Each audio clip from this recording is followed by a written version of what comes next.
Thank you, Chloe. All right, so we're going to shift gears here a little bit.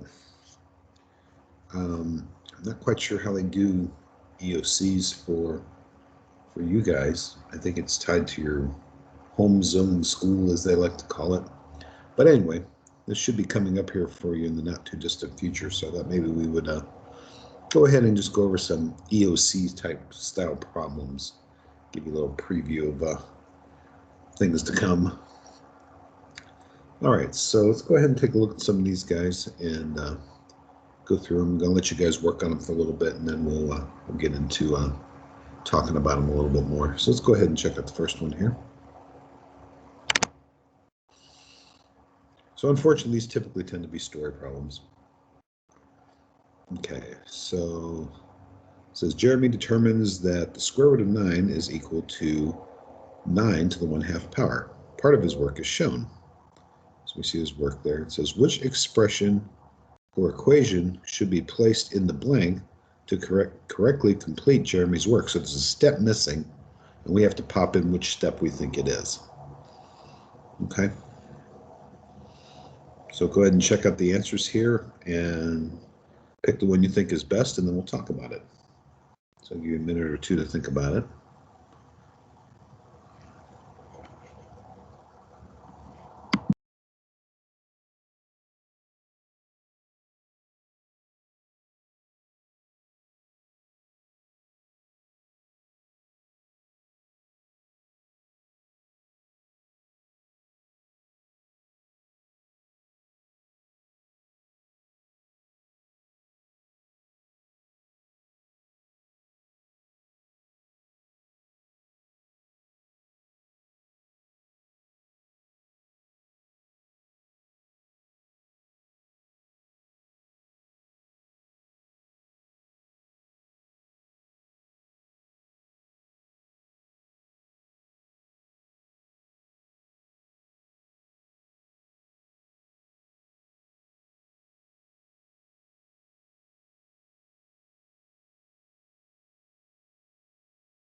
All right, so Chloe has picked C.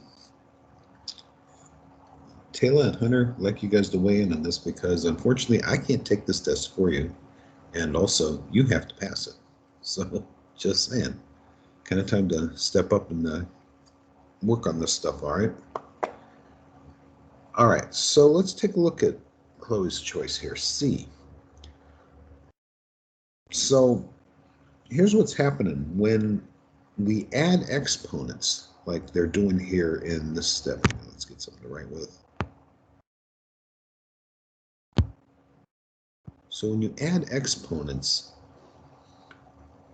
that is the same as having them separated and multiplied together, because like when you do x squared times x to the third, you get x to the fifth. So you add the exponents 2 and 3. So this is kind of going backwards. So yeah, it would look like this. Okay.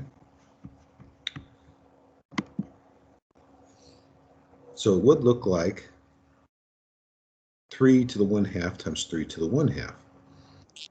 ended up doing was they put the bases together, 3 times 3, and raise that to the 1/2 power, which will equal 3 times 3 is 9 to the 1/2. So good job, Chloe. It is in fact C. Excellent. Any questions?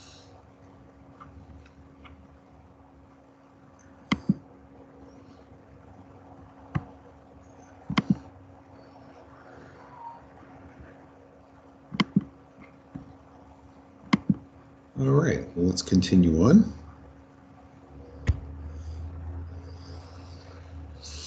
All right, so this one says, bird drops a stick from the top of Miami Tower. The height of the stick after x seconds is given by the equation f of x equals 625 minus 16x squared. So this says select all the correct interpretations of the coordinates. So there may be more than one answer.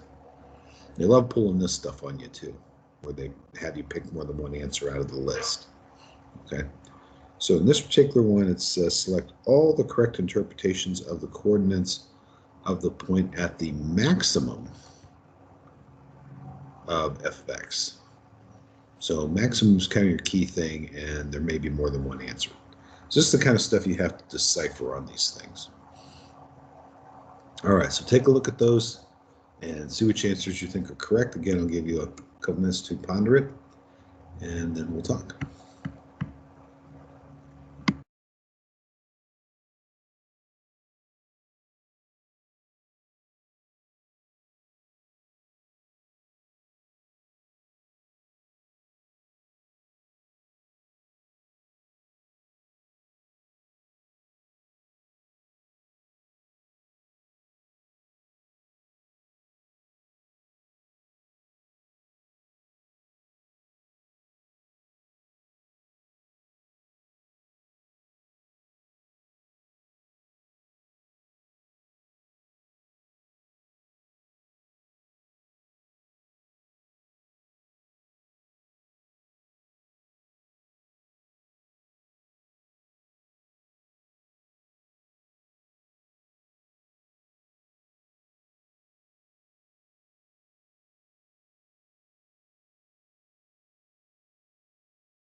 Okay, we got a vote for C and E.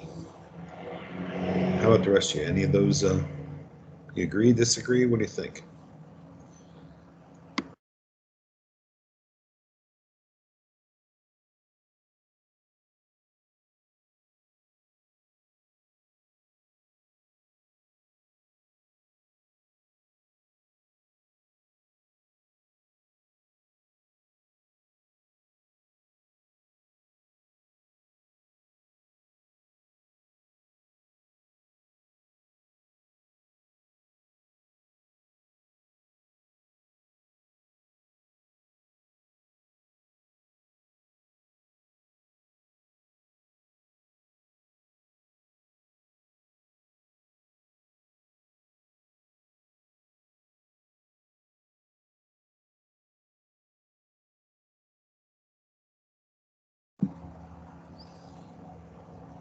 So Chloe, why did you pick C and E?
So we're talking about the height of the Miami Towers. Good. Exactly. When we're talking about maximum, we're talking about the height. We're not talking about the time, are we? Good. So notice that A talks about time, B talks about time, and D talks about time. So yeah, these are our guys. Okay, good. And what Chloe points out here is sometimes we overthink these things because you think, oh man, the EOC and story problems and all that kind of stuff. But really, sometimes it's pretty simple. And in this case, it is pretty simple. It's just saying, hey, we're talking about the maximum. So you have to talk about the highest point. And when it's dropped, it says the distance from the Miami Tower. Okay, so that's what we're talking about. So sometimes it's really that simple. Try not to overthink these things. Like I said, a lot of times people are like, "Oh man, yeah, this is the big kahuna as far as tests. You know, we got to pass this to graduate and all that kind of stuff." So, but like I said, sometimes it's not that bad.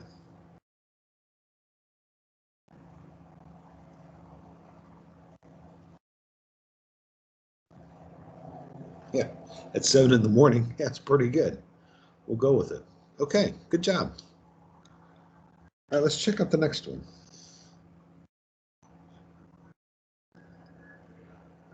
Okay, so here we're missing some of the steps. But basically all that's happening is we're solving this for x.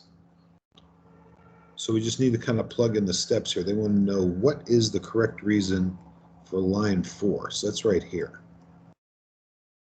So which of these guys would we be doing at that point? Okay, so think about that and then we'll fill in the blanks here in a little bit.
right, so we're going to vote for E.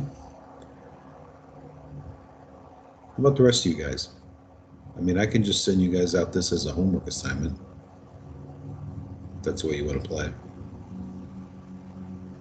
Chloe, of course, would already have 100 for hers so far. Like I said, this isn't going to go away. This is something you guys got to do.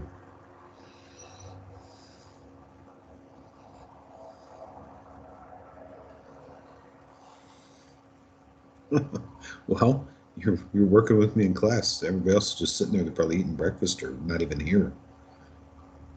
You know, it's too easy just to log in and walk away. All right, so let's talk about what's going on here. Let's just go ahead and fill in the blanks. Let's do this problem, and we'll fill in the blanks, and then we'll see logically where we end up. Okay. So if we were solving this guy, what's the first thing we'd do? Starting here. So there's our starting point. What will we do next to solve this guy?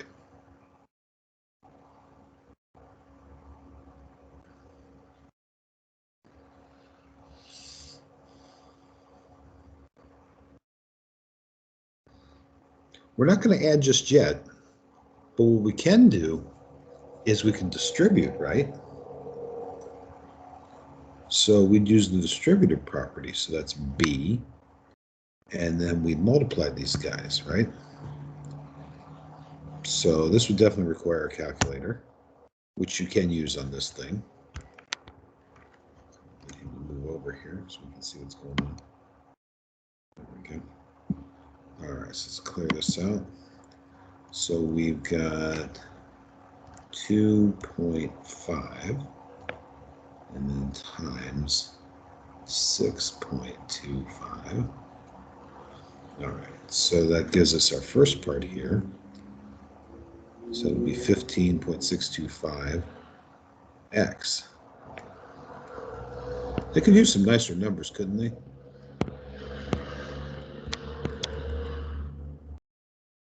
All right, and then we'd multiply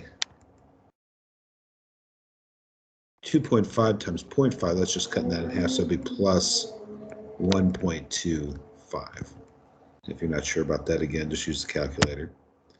You say I do 2.5 times 0.5, so that is 1.25. Yeah. Okay, so that's our first guy. So next one says subtract. So what we're going to do is we're going to subtract the 1.25 from 11, right?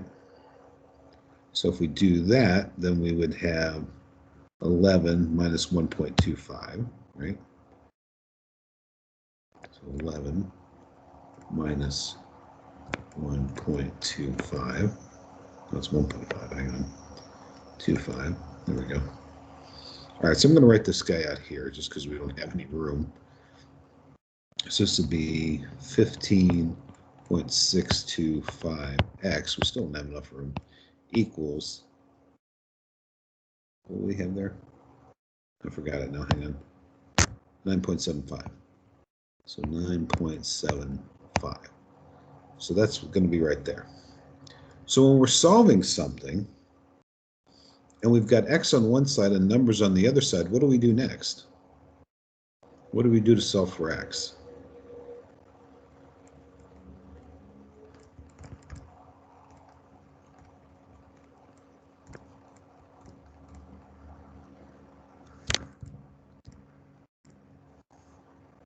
So what happens now? We'll just put it over there. It looks a little better that way.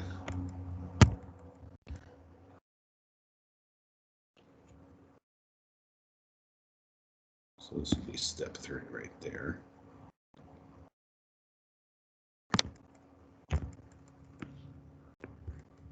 Division. Exactly. So this would be D. I'm not sure what the symmetric property is, actually. So there you go. Make sense? So for this one, just act like you're solving the problem. And when you get to that step, it's like, what would I have to do there? Okay, good.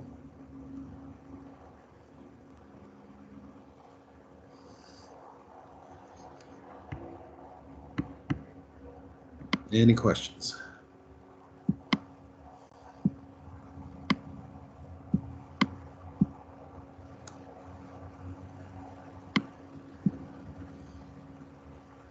All right, let's go ahead and check out another one.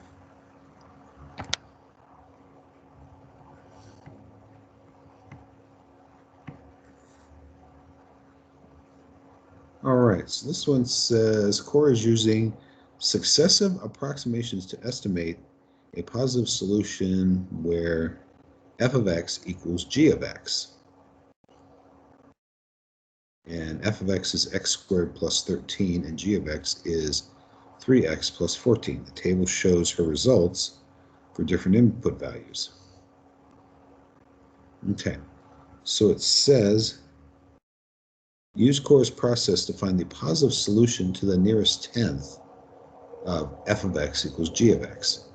So we're trying to get these two to be equal. So see, she's gone through here, and it starts off that g of x is a little bigger, and it stays bigger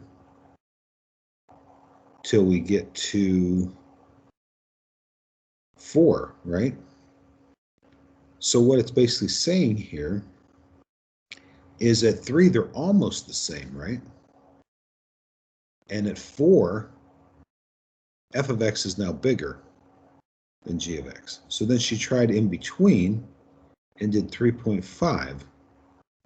And now f of x is still bigger, but look here, they were only 3 apart here, and here they're like less than 1 apart.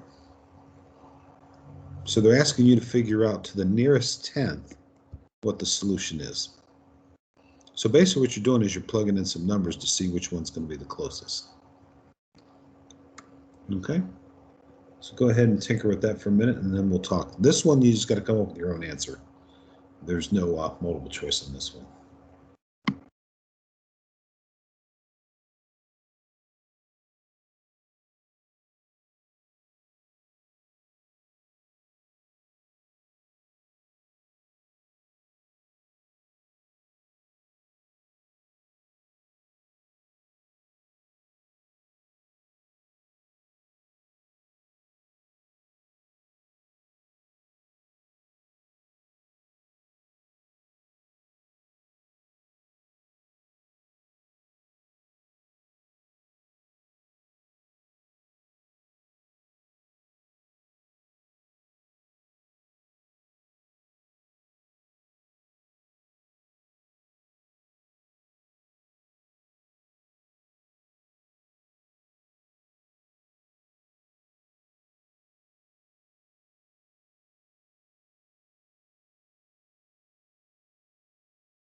Okay, Chloe, so what they want you to do is not necessarily come up with what the numbers are going to be here. Where's my cursor? But what they want is to know what this number is to the nearest 10. So notice what's happened so far. She plugged in 0. So you put 0 in here. That's going to be 0. So 0 plus 13 is 13, right? Then here you've got 0 times 3. That's still 0. So this is 14. So that's where the 13 and the 14 came from there. So she plugged in 1, 2, 3, 4. Now she found at 3 they were pretty close, right? And at 4, this guy was now bigger. And that's what you expect, because when you've got an x squared, eventually the x squared is going to be the biggest term going. Okay. So then she says, okay, so somewhere between 3 and 4, f of x became bigger than g of x. Okay. So then she tried 3.5. And at that point, 3.5, f of x was still a little bigger than g of x. So what we can conclude at this point is that our answer is somewhere between 3 and 3.5. Because you see 4, it gets even bigger. So 3.5, it's still a little bit bigger. So we need to plug in a number into this problem. And again, this is going to be a calculator thing. That's between 3 and 3.5. So what they want you to do is just pick a number between those two, plug it in, and see which one gives you the closest answer, that both of them are pretty close or equal. And it may be around 25. But what they want is they want the actual x value. Okay? So think about that for a minute.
Okay, so what we'll do is we'll try some of those values. Let's try the 3.2 and see what happens. Okay?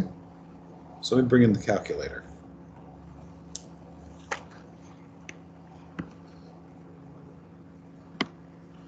All right, so let's try 3.2. Okay. So what we're doing is we're just plugging in the numbers. We're going to use x this time equals 3.2. So we got 3.2 squared. So we'll go 3, whoops. Nope, not that guy. So we go 3.2 squared. We got a squared button over here. So that's 10.24, and then we go plus 13. All right, so that's 23.24. So we're going to write this down over here. We're going to say, okay, so at 3.2 for x, f of x is going to be 23.24. All right, and now let's figure out g. So we bring this guy back in. So this time we say 3.2, so clear it out. So it's 3 times x, so it's going to be 3 times the value we picked, right? 3.2. That's 9.6, and then plus 14. So that's 23.6. That looks pretty good, doesn't it?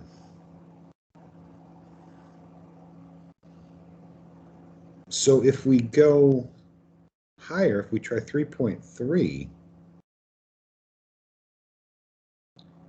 f of x may get bigger than g of x. So let's just try it. But I think 3.2 is looking pretty good.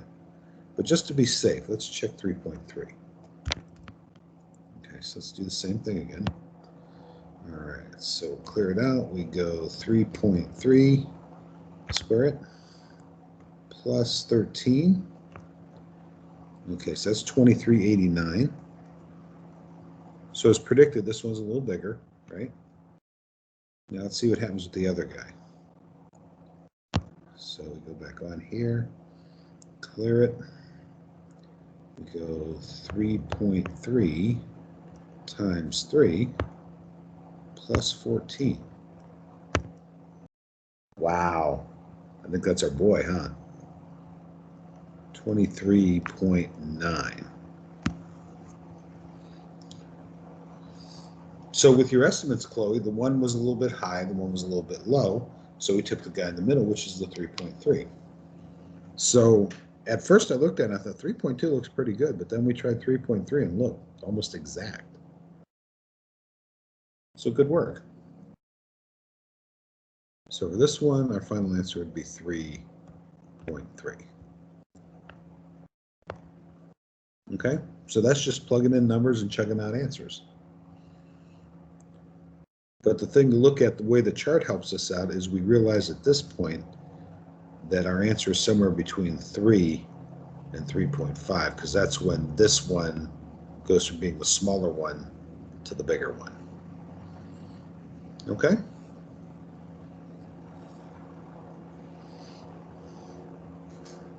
Questions?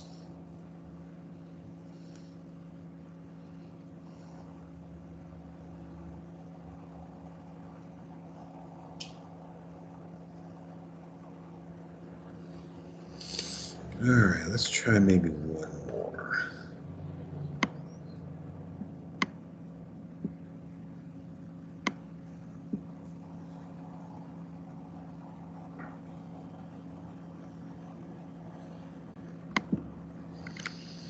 Whoa, what's going on here? All right, so we have a system of equations. They're using a bunch of numbers, and they're using letters for them. And it has a solution of 3 minus 1.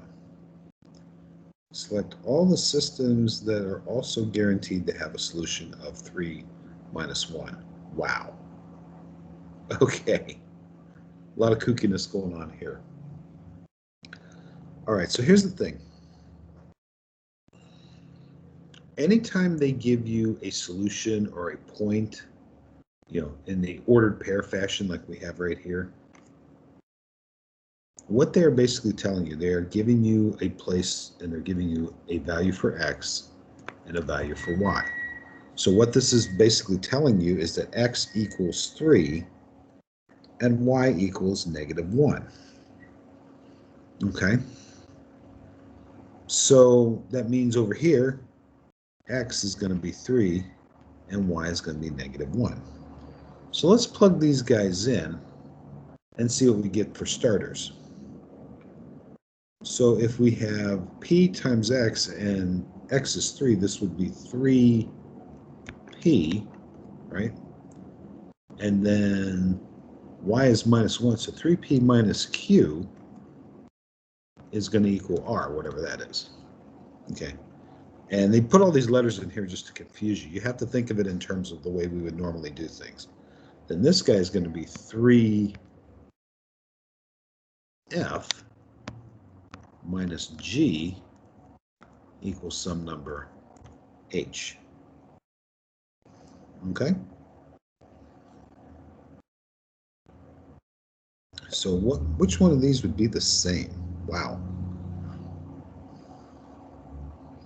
Okay, so let's look at this.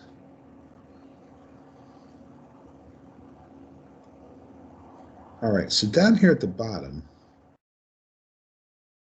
they say P plus Q equals R. And they say that for most of them, don't they? Weird. All right, so the question is, can we add some of this stuff and still get the same thing? So this first one here,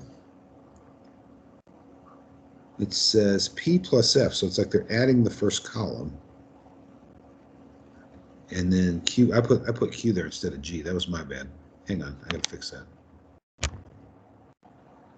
The second one I put Q again, but it's actually G.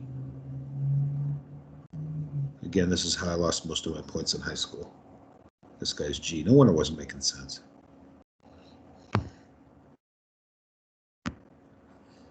Okay, so that's G. It's supposed to be G anyway. So the first guy here, this is basically adding these two together, adding these two together, and adding these two together. Okay, so that's fine. But if you add these guys together, it's not necessarily going to equal this, because that's just our original equation with a plus in it. So this guy's out. All right, so the next one, they're adding these two guys. All right, so they're adding these two guys. And then these two guys.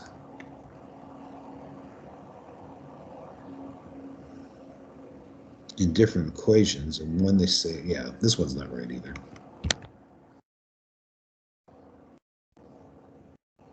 Okay.